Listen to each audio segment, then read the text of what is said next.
আসসালামু আলাইকুম। আজকে আমরা রান্না করব রাঁধুনি হালিম মিক্স। রাঁধুনি হালিম মিক্স রান্নার জন্য যেসব উপকরণ প্রয়োজন তা হলো ছোট টুকরো করে রাখা হাফ কেজি গরুর মাংস, 2 প্যাকেট হালিম মিক্সের জন্য সয়াবিন তেল, পেঁয়াজ বাটা, রসুন বাটা, আদা বাটা, জিরে, ধনিয়া, শাহি জিরে গুঁড়ো, তেজপাতা, এলাচ, দারুচিনি, হলুদ, মরিচ, কাঁচামরিচ, সাদা লবণ আর পিঙ্ক সল্ট। প্রথমেই আমরা কিছু পেঁয়াজ বেরেস্তা করে নিব। পেঁয়াজ বেরেস্তাটা হালিমের জন্য অবশ্যই দরকার, এতে হালিমের টেস্টটা অনেক ভালো আসে। আমাদের বেরেস্তা করা শেষ। এ পর্যায়ে মাংসটা রান্না করে নিব। তেল গরম হয়ে এলে এতে এলাচ, দারুচিনি, তেজপাতা দিয়ে দিব। তারপর গরুর মাংসগুলো দিয়ে দিব। স্বাদমতো লবণ, জিরে গুঁড়ো, ধনিয়া গুঁড়ো,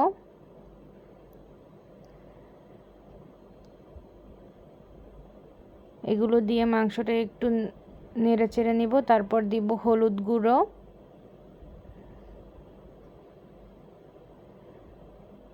মাংসগুলো আমি একটু ছোট ছোট পিচ করে কেটে নিয়েছি, যেহেতু হালিমের মাংস তাই। তারপর মরিচ দিয়ে দিব। এবার খুব ভালো মতো মাংসটা কষাতে হবে। তারপর দিয়ে দিব আদা বাটা, পেঁয়াজ বাটা, রসুন বাটা।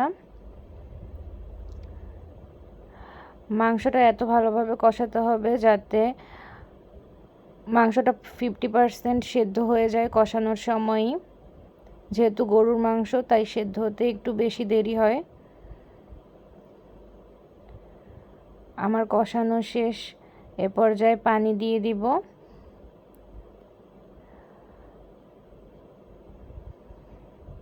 পানিটা একটু গরম হয়ে এলে আমি মাংসগুলো প্রেসার কুকারে দিয়ে দিব 20 মিনিটের জন্য।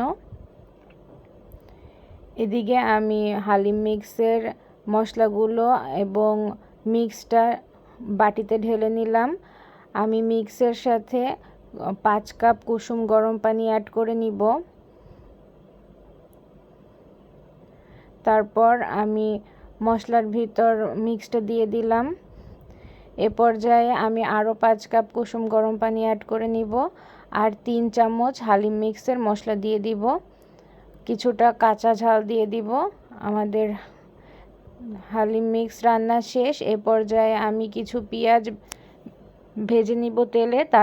তারপর হালিম একটু একটু করে ভাজা পেঁয়াজের ওপর দিয়ে দিব।